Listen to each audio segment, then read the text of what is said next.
Kag sa subong man nga adlaw, halos tanan, bisan hindi pa Katoliko, bisan mga Baptist pa, o kung iban nga sekta, nagasaulog sa sining Valentine's Day. Mga utol, nalipatan naton ang iban, nagakalipat kung sino ini si Valentino o si Saint Valentine. Mga utol, ang atong selebrasyon sa subong adlaw, kapistahan sa isa ka santo sa Santa Iglesia Katolika. That's why nung kasikwawi, nga ang mag-greet sa imo subong adlaw, Baptist, nga wala gani kapati may santo, pero nagabal, Happy Valentine's Day.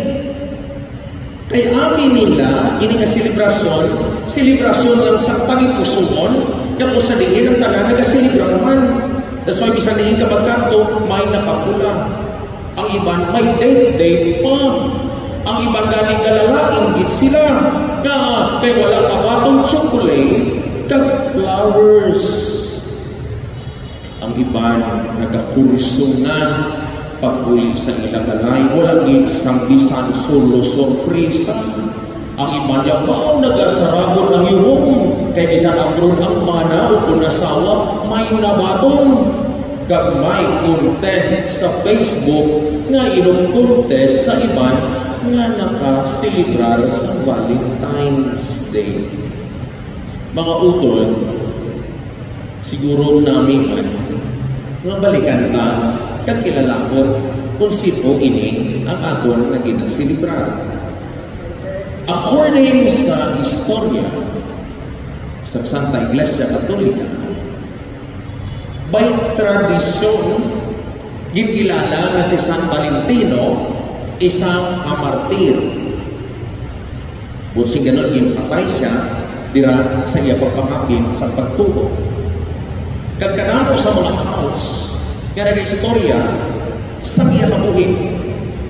Ano ilang mga istorya?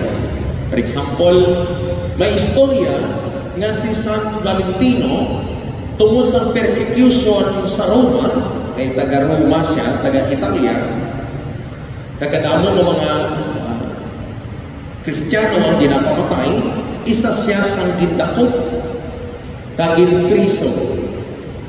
Dito sa prisuhan, antes siya pagapatyon, ang iya jail guard may bata na bulang.